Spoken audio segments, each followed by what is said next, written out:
everyone, welcome back to Alice Talks Football and welcome back to a live Manchester United news, transfer news and update show with some huge injury news has come in on Lenny Yoro. Good news, positive news, Lenny Yoro and Delo reportedly back for the final, but is Amrin going to risk them? What is the latest on De Ligt? We'll talk about Heaven's return, Xerxes. How could we line up in the Europa League final? Victor Gyokeres confirmed £54 million deal. That is a good price tag. That's all we need to pay to get the deal done. And if we win the Europa League, maybe we can act. Maybe we can get that done because we've got to talk about why Manchester United must act. Because Cherki has also confirmed he will be leaving Lyon. He's got a €22 million release clause, which is about £19 million. Cherki, £19 million. Victor Gyokeres, £54 million. Cherki and Gyokeres for £73 million. Manchester United must act. Now, United are waiting to see if they get Champions League football as of Wednesday. We've got to move. We've got to act. Continuing on, we're going to talk about why Man United need to act on these bargain prices. We're going to talk about Alvaro, the latest. How much money will we get from Real Madrid signing Alvaro for a reported $40 million? Is there a 50% sell-on clause? Is it 30%? Is it 20%? Because if it's 50%, we're looking at nearly 20 million quid in profit, pure profit, which would actually allow Manchester United to spend apparently 60 million in terms of PSR. But I don't know how true that is, so I'd have to fact check that. So don't believe me on that. Emi Martinez, apparently United interested in Emi Martinez, who is leaving Aston Villa. Delo speaks on Amrin being strict. You know how he's not always a nice guy. So, hello, and welcome back to Alice Talks Football, and welcome back to a live Manchester United news, transfer news, and update show. Yoro and Delo will start on Wednesday. Amrin will risk it. United stand exclusive. Sully is also set to drop an injury update as well, he said on Twitter. So we'll see if that comes out while live.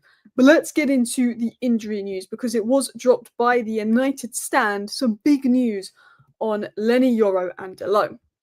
So via the United stand YouTube channel, go check it out. Go subscribe. Biggest Manchester United YouTube channel out there. They have dropped exclusively that Lenny Yoro and Diogo Dalot are ready for the final. That is massive news. It will come down to Amrin and the fitness team to decide, is what's been said by the United stand.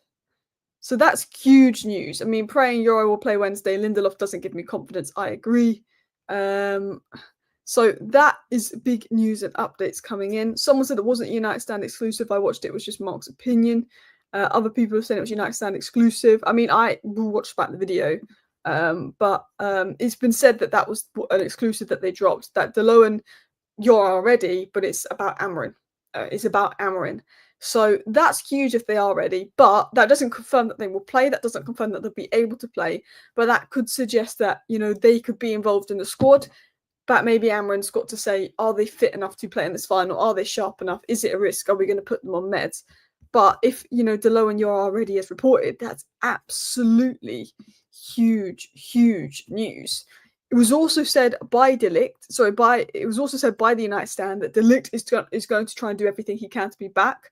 But the club have been very quiet about that. They're unsure if he's been involved. They didn't give any updates on Joshua Xerxes. It's believed Joshua Xerxes will be out. It looks like Yoro is more likely to come back than De Ligt at this rate. Xerxes looks to be out, but Delo and Yoro is a huge boost. Even if it's not Yoro and it's Delo, at least Delo being back gives us the ability to play Mazraoui right centre back. Like, I know a lot of people haven't been happy with Delo this season, but if Delo's back, Mazraoui can play right centre back, and then we can play Maguire central centre back and Luke Shaw left centre back and Dorby left wing back. If Yoro and Delo is back, you've got Yoro left centre back, you've got Maguire central centre back, you've got Mazraoui right centre back, you've got Delo right wing back, and you've got Dorby left wing back, and you've got Luke Shaw to come in either wing back or left centre back if needed, if one of those players doesn't look fully fit. Now, there has been a few updates in regards to Yoro, and it's very much seen as like he could be back, but is it a risk? I remember a few other sources saying that, look, he's doing his individual training. He wasn't here, but it's not as serious as first thought. There's a feeling he's going to be back and fit. but we don't know if that means match fit. They might be ready, they might say they want to play, but does it mean match fit? Shank says, don't rush them in. Half-fit players isn't worth it. This could aggravate injury, and that's the worry. That is the worry. De Ligt is not injury-prone. I think De Ligt is a bit in the middle. He was injury-prone at Bayern. He hasn't been injury-prone this season until now. We need another centre-back purely for depth in the summer, or we sign another wing-back, so then Mazraoui becomes permanent centre-back. If I'm United, I sign Aït-Nouri. I don't sign a centre-back. I sign Aït-Nouri, okay? And the reason I would sign Aït-Nouri is because you've got Aït-Nouri, Dorgu, and Amas that can compete for left wing back. But Dorgu is also right wing back. So then you've got Dorgu challenging Delo for right wing back. So if Delo gets injured, Dorgu goes right wing back, Aït-Nouri goes left wing back. And then Mazraoui can permanently be a centre back option. And Luke Shaw can permanently be a centre back option. So even though we lose Lindelof and Evans on a free, we've got those permanent centre back options in. That's what I'd do. We're going to talk about Cherki. He has confirmed he's leaving Lyon, £19 million. I think Man United need to act on that. We're going to dive into that. But yeah, it's come from a credible source. United Stand is a credible source. I know a lot of people on Twitter don't like them, but they do get information and they do get credible information. And they are essentially saying that Yoro and Delo are fit, but, you know, Amarin's got to make a decision in regards to that. But yeah, we're going to dive into Cherki news. We're going to dive into some other updates and stories because Cherki has confirmed his move. So, Rayan Cherki has decided to leave this summer. This was said by Romano, this was said by Lyon. Cherki said, I'm ready to try a new chapter in my career. Thank you to Olympic Club Lyon, the coach and the staff and the president, my teammates and people at the club. He has a reported €22.5 million release clause. Some people say it's more, some people say it's less, but this is what has been recently reported, which is around £19 million. Cherki is now confirming he is leaving Lyon. He's confirming his move, and now he's available for £19 million. Liverpool are there encircling. Manchester United are there encircling. There's going to be teams looking at Cherki, circling Cherki, and thinking about making a move. Now, the big question is, does he want Champions League football? I think with United, Cherki, Gyokeres, Osimhen. I don't believe that Manchester United are just going to ignore the talent of Cherki, Gyokeres, and Osimhen that are available this window and just say, yeah, we'll go for Delap. I don't believe that. I know Cherki's more of a right winger. But I don't believe that. I believe United are waiting to see if they win Europa, because if they win Europa, they know they'll have £85 million more to spend. And if they win Europa, they know that they could maybe push on Gyokeres or push on Cherki. They've got more chance of attracting them. But Cherki this season has 20 assists and 12 goals in 44 games, but only 3,000 minutes. So Cherki averages a goal contribution every 94 minutes, which is basically a goal contribution every single game. It's ridiculous. He's mostly played right wing, but he also plays as attacking midfield, and he does very much suit the right 10 role in Ruben Amorim's system. My only question mark around Cherki is there's similarities, and I'm not going to say it in a weird way. There's not similarities, but there is similarities in the sense of to Xerxes. He's maybe not the most mobile, and there could be questions around the physicality in the Premier League, but he's got the technical ability of someone like Joshua Xerxes. And that's the only question. Would there be too many similarities if Xerxes is going to be a 10, Ahmad's going to be a 10? Would Cherki be overcrowding? Do we want someone that can be a 10 and wing back? Is that why we're looking at Mbeumo and Semenyo more for those positions? Because they could play 10 and wing back? I'm not sure. But I look at it and I say, look, an elite touch, fantastic player and £19 million. And what do we need? Quality in attack. And that's what you get. I think, look, Cunha is the focus, and I would pick Mbeumo over Cherki, which people might say is crazy, just because I think Premier League proven, and I know I sound really Brexit saying this, but I think Premier League proven is so important. But Cherki is 21 years of age. He is that good at 21 years of age. He's that technical. He's that exciting. The big question is, if he's available for £19 million, we have to sign him. But surely, if he's available for £19 million, Man United are going to be there. Liverpool are going to be there. Arsenal could do with a player like him. Chelsea are going to be there. I think Newcastle will be there. I think there'll be teams abroad there. Will Man United win it? Will Manchester United win the race for Cherki? That is the question. And I'm not confident on that. I'm not confident that Man United are going to win that race for Cherki. There is questions around mentality and anger issues and personality and something that United have been trying to get away from. But he's a baller. And he improves the team. It's Cherki, Cunha, Gyokeres. Cherki, Cunha, Gyokeres, this window, absolute. He's like a right winger, but he's more of a right 10. He's not a touchline winger. He's a right 10. And I think there's two types of wingers out there. there's players like Elise and Kulusevski. They play on the right, and Cole Palmer. Elise, Kulusevski, and Cole Palmer. They play on the right, but they play in the half space. They're more of a 10 than a touchline winger. They play on the right, but they play in the half space. They're more of a 10/right winger. So then that's the kind of player we want. Garnacho and Anthony sort of hold the touchline wingers. We don't suit touchline wingers. Touchline wingers is what Eddie Howe wants. Touchline wingers is what Arteta wants. Touchline wingers is like a Luis Diaz. We want half space wingers, the Elises, the Kulusevskis, the Cherkis for our system. So for me, the Cole Palmer will be fantastic. If Cole Palmer has another poor season at Chelsea, and I don't actually think he's been poor for Chelsea this season, but if he has another drop at Chelsea, I would definitely go for Cole Palmer next season. Imagine Cunha, Gyokeres, Cherki attack. It would be insane. There is questions over the work rate, but you get a believer in that midfield, and it could be insane. Very two-footed as well. Very, very two-footed. I think we get all three, Alice. I really do. I doubt we get all three. I mean, I'll be amazed. I think if we win the Europa League, we'll get Cunha. I think it's Cunha and Delap. But I think if we win the Europa League, you can't rule out Gyokeres. I know Arsenal believe that they're winning the race, and I've seen people on YouTube and certain accounts say Gyokeres to Arsenal done deal every day for the last 2 weeks. Certain YouTube accounts claim that Gyokeres to Arsenal was a done deal for the last 2 weeks, but it's not. It's not a done deal at all. There was a report of an agreement. It was not reliable. It was proven false. There's a possibility we could get Gyokeres if we win the Europa League. Right now, it's Cunha and Delap, but it could be Gyokeres. And yeah, I think Gyokeres would be a lot better.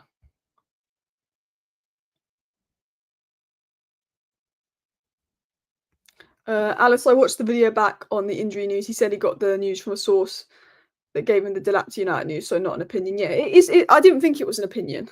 I didn't think it was an opinion because it wouldn't have been posted if it was an opinion. But yeah, so the update from the United stand is that Yoro and Delo set to be back, but Amarin's got to decide if they're fit or not, essentially, fit enough to start. But Yoro and Delo are ready for the final. Yoro and Delo are ready for the final, which is good, but Amarin's got to make a decision with the fitness staff. Should I throw them in? Should I have them on the bench? Do you know what I mean? Cherki has now confirmed his move away from Lyon, and we've got updates on Victor Gyokeres. So let's go into some Victor Gyokeres news. Manchester United remain interested in Victor Gyokeres. His future will be clear in the next days, says Fabrizio Romano. So Romano is again confirming today, look, Man United is still interested in Victor Gyokeres. You know, we are remaining interested in him. His future will be clear in the next days. So the way I read this and the way I read this news is, I think if we win the Europa, we can get him. If we lose, no chance. I think Man United are waiting to see if they win the Europa League, if they're going to have the funds, could they get Gyokeres? Because some sources have said Gyokeres will not go to Manchester United. He wants to go to a club that's going to compete next season because he's in the prime of his career and cannot wait around. Other sources say that Gyokeres dreams of linking back with Amarin, but will only be interested in Manchester United with Champions League football because he wants to compete in the highest competition. So there is some reports saying that Gyokeres gave a verbal word to Amarin saying, if you're in the Champions League, I'll join Manchester United. Again, it was never proven true or anything like that. It wasn't the most reliable source. Actually, it was Sky Denmark, I think, or Sky Germany. I can't remember who it was. But there's mixed reports on Gyokeres. But what we know from Romano is we like Gyokeres, and his future will be clear in the coming days. Arsenal are the favourites. Andrea Berta is going for Gyokeres. But United like him. And when it's confirmed, Sporting will allow Gyokeres to leave for 54.6 million this summer. 54 million for Gyokeres. Why would we not be interested?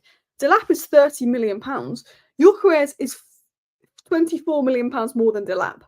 But Gyokeres is probably worth 60 million more than Delap. Even though he's older, even though he's not Premier League proven, if you've scored 100 goals in 2 seasons and a lot of Sporting's goals, he doesn't have chances created for him. A lot of them are half chances he turns into something, which is exactly what we need. I like Delap. Delap's an improvement on Højlund. But right now, I'm telling you, Victor Gyokeres, £54.6 million.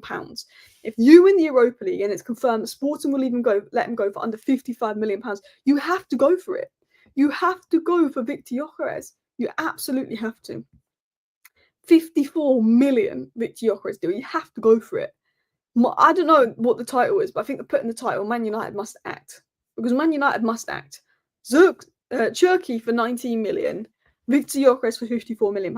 Manchester United have to act. And as Al says here, we are selling Sancho and Anthony. We should have plenty of money for Xerxes. Rashford is leaving for 40 million. Sancho is leaving for 25 million. Anthony's leaving for 30 million. We're going to get between 90 to 95 million for Rashford, Sancho, and Anthony, on top of the wages three, with those being three of our biggest earners.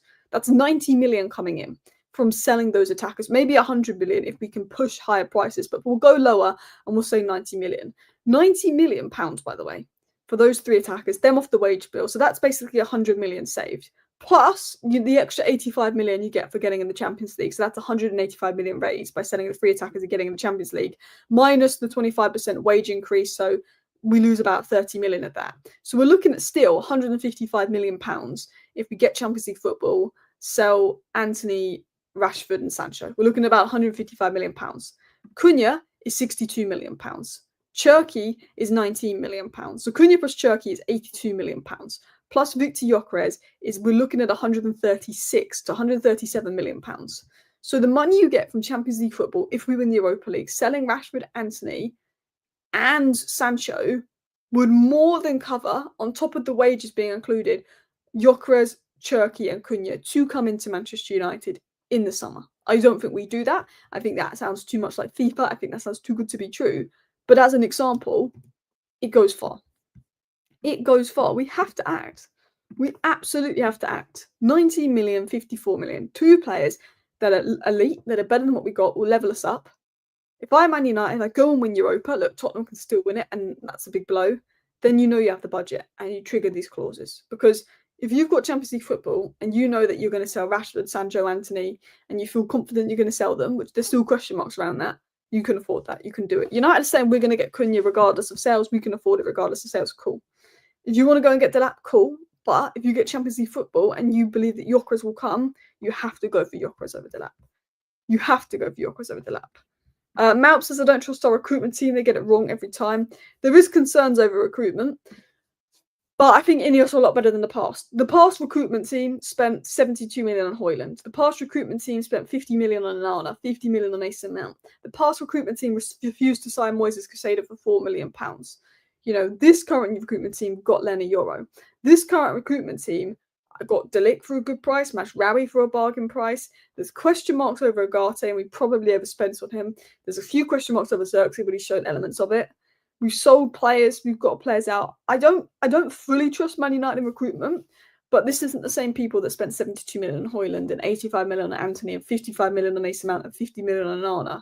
You know, these are hopefully smarter people that didn't turn down Moises Caicedo for 4 million. Because now Vivel, if we had Vivel, we would have got Moises Caicedo for 4 million. If Ineos was here and Vivel was here 5 years ago, we would have got Moises Caicedo for 4 million. I cannot believe that Wood would turn that down. I cannot believe it. So while I'm not the biggest fan of our recruitment team, I think it's better than what we've got in the past. And I would trust them over John Murtagh with any day of the week. Spurs win, lol. I honestly will be in tears if Spurs win. The thing is, I actually think having a season out of Europe next year will be good for us. Okay? But it's the financial perspective. I don't care if we play Champions League football or not next year, in the extent of we're not going to compete in it. Injuries, extra games. Do you know what I mean? We need to focus on. We've had a season of 8th and a season of 16th. You know, we need to focus on getting our league form back. So if we don't win Europa and we don't get Champions League football, in that extent, I don't care. But what I do care about is the future of this club, and it's the money. £85 million more to spend, and also the players you can attract with Champions League football.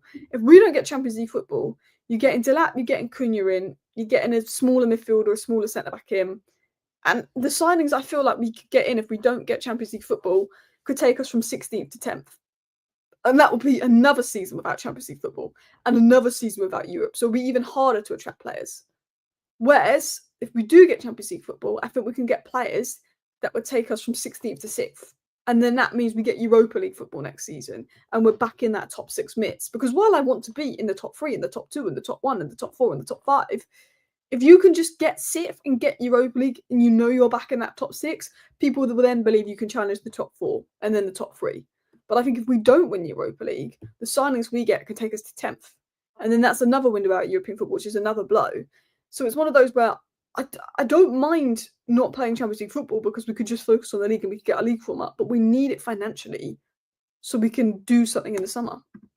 I'm not confident about next season. The only Premier League side that we've beaten in 2025 that will be in the Premier League next season is Fulham. It's Fulham. We've beaten Ipswich, well, they won't be in the Premier League next season. We've beaten Southampton and we've beaten Leicester in 2025, but they won't be in the league next season. It's Fulham. We beat Man City in 2024. We beat Everton in 2024. We've beaten one Premier League side because, we're not Europa League sides aren't in the Premier League in 2025. One. That's 3 points of 3 points in 5 months. That is a concern. Now, of course, I think the players have been mentally out of it for 2 months, focusing on the Europa League anyway. But no. Have we signed Diego Leon? Diego Leon we have signed, but he won't join until second week of June. He's coming, apparently. Gyokeres and Obi are the future. There's a video of Obi doing Hoyland in training, actually. Not sure Victor G would even join us if we win Europa. We'll paper over many cracks. Yeah, the thing is, Amarin said this. If we win Europa, it papers over the cracks of the Premier League season. We won the FA Cup, but it papered over the cracks of finishing 8th last season, and we thought everything would be okay. It wasn't. If we win Europa, there will be that feeling everything will be okay. Malassi is set to leave for £8 to £10 million as well. We have 50 million in cash coming in from previous sales as well, and we'll be making profits of about 160 million this year. I mean, I hope you're right. Alvaro we can make some money on, hopefully some sell-on clauses. Hopefully Man United can make some money this summer. But I'm worried. Like, maybe I was being more dramatic, but I just think financially, without Champions League football, it will be harder to do what we need to do in the transfer window. I might be wrong. We might sell really efficiently. If you sell Garnacho for 60 million, we could probably spend like 200 million quid. So we might sell and buy really efficiently and have an amazing summer transfer window, even if we don't win the Europa League. I might be wrong, but I just think, and I don't know if Gyokeres will come even if we do win the Europa League. Alex makes a point, but I do think we just have a significant advantage if we win the Europa League when it comes to the transfer window. This game on Wednesday is huge. We can trust these players. I don't know. I look at Tottenham. They've got no Kulusevski, no Maddison, and no Bergvall, who are their 3 best midfielders. Bentancur has been good lately for them, though. But they've got the best defence. And we can't score goals, and Tottenham's defence is good for a change. That's the problem. I just feel like Brennan Johnson tapping on back post or Solanke goal is going to run us ragged. I am worried about the Europa League final. I'm not confident. My heart is always going to back United. It's a final. We win trophies. It's in our DNA. But my head says, I feel like it's 10 men with Rasmus Højlund on the pitch. I just think Rasmus Højlund versus Romero and Van der Ven makes me feel ill. I'm worried. I am worried about the Europa League final. I can't lie. Nobody's giving 8 million for Malassi. We'll have to wait and see. If he wasn't injured, we would easily get that. It's the injuries. Dean Henderson, man of the match after penalty save. And do you know what's mad? Is Pep keeps going on about how he should have been sent off. But at the end of the day, I don't think it was ever a penalty. Like, Pep's such a crier. Pep, basically, you were 7th place, you spent 200 million, and you still can't beat Crystal Palace in an FA Cup final if you lost back-to-back FA Cup finals. Stop crying. Crystal Palace played better than you. You got a jammy penalty, as you always do. You missed the penalty. Do you know what I mean? I have no sympathy for Pep. The way he acts like such a knobhead after having 200 million in January. You're about to sign Birch, you're about to sign Reinders, you're about to spend 400 million pounds in 7 months because you've had your first bad season in a few years because you've finally been found out, and you have a strop at Crystal Palace players because they won the FA Cup. Yeah. Do you know what? If Rasmus can score, I'll be happy. But I just don't see Rasmus doing anything. If they need money, they can sell Garnacho Main a pure profit. But that's not the United DNA. That's the question. Solanke guaranteed to score. Solanke loves to go against us. Solanke loves to go against Manchester United, and that concerns me. Not like our form been great in Europa either. Leon took heroics and Bilbao red card massively helped. True. Absolutely true. Yeah, Pep's a sore loser. Anyway, should we get into the Cunha news? Should we get into the Cunha news and stories? Because a Cunha move is expected to be imminent regardless of Europa League. Lotko said that United's interest in Cunha is advanced. It would be a surprise if the deal didn't materialise. Romano said despite recent speculation, United are firmly leading the race for Cunha. The club remain confident of completing the deal. They're currently finalising the details of the agreement with Wolves, and progress is expected in the coming days. There's a lot of people saying, once we bought Cunha, will Cunha come to Manchester United if we don't win Europa League? This and that. A lot of people are concerned about that. It's gone quiet. Liverpool were linked to Frimpong a week ago. They've already had the here we go. Real Madrid were linked to Dean Huijsen 5 days ago. They've already had the here we go. We've been linked to Cunha for 4 weeks and we haven't had the here we go. What is going on? What is going on with this club? Why is it taking so long? I get it, but calm. Romano says relax. This is what else Romano said. He said United are expected to advance talks in regards to the Cunha deal in the coming days. They're set to advance the Cunha deal in the coming days. It's not dependent on UCL qualification. We're finalising the contract terms with the players, and Romano says relax a bit. These deals take time. Contract prep, agent talks, and club negotiations still ongoing. So Romano is basically saying, look, it'd be a shock if Cunha didn't end up at United. United fans need to relax, calm down. The deal's being worked on. It's imminent. The United Muppeteers said that Cunha remains on track to happen after the Europa League final. A lot of sources saying once the Europa League final's done, we're going to get the Cunha deal wrapped up. We're waiting to know our wage finances, after the Europa League final. Then we'll get Cunha wrapped up. Do you know what I said yesterday? I said yesterday that I think Man United don't want to announce Cunha to after the Europa League final in case we lose. I think if we lose the Europa League final on Friday, United will we sign Cunha, forget about the Europa League final, because everyone's going to be fucking miserable on Thursday if we lose that Europa League final. Everyone's going to be in a real mood on Thursday if we lose that Europa League final. So United, I think, will announce Cunha Thursday night, Friday, if we lose the Europa League. I think it's planned. It's if we lose the Europa League, we need to get the mood up because it's going to be bad. That's what I think it is. I'm not going to lie. Maybe I'm wrong. Other news, by the way, Romano did mention that United are not going to trigger the buyback on Alvaro Fernandez's deal because they've got Doru, but there are reports suggesting that United could have maybe up to 30 to 50% sell-on, so we could receive maybe 10 to 15 million pounds potentially from Alvaro going to Madrid, which is pure profit, which is very good for United. There is reports coming out from sources that I'm not familiar with, so I'm going to say take it with a pinch of salt, that Emi Martinez has an offer from Man United and he's set to leave Villa, but I don't think he'd leave Villa for Man United. I cannot see him leaving Aston Villa for Manchester United. I don't think that will go down well, especially if Villa have European football and we don't. I don't see that going down well. Rashford eager to join Barcelona and is willing to take a wage cut to go there, according to Barcelona sources. Ruben Amorim will not be sacked, even if we lose the Europa League final against Tottenham, was said by the Mirror. Amorim will not be sacked. And Delo actually, interestingly, said a few things via the Manchester Evening News on Amorim, saying, don't get me wrong, Amorim is a nice guy, but when he has to give stick to everybody, he gives stick. He isn't afraid to say what he thinks. I think you saw that since he came in. He has his own ideas and he will not change because he thinks he is best for the club. And I can guarantee you it's the best for the club, but it's going to take time, is what Delo said on Amorim, which I thought was pretty interesting. 2-0 Everton. Is the Everton game on now? Oh, crap. Oh, we forgot the Everton game was on. Oh, it must have been a 12:30 kickoff. I thought the kickoff was at 2. I didn't even know Everton were playing. Because I know I really want Newcastle to beat Arsenal, because if Arsenal lose, that means they go into the final day having to beat Southampton to get Champions League football, which is essentially guaranteed. But I really want Newcastle to beat Arsenal today. I want Newcastle to finish second and Arsenal to not finish third or fourth. I think it'd be jokes. I love Man City to lose. If Bournemouth can do us a favour on Tuesday and Newcastle can do us a favour, it would be great stuff to see, wouldn't it? Great stuff to see.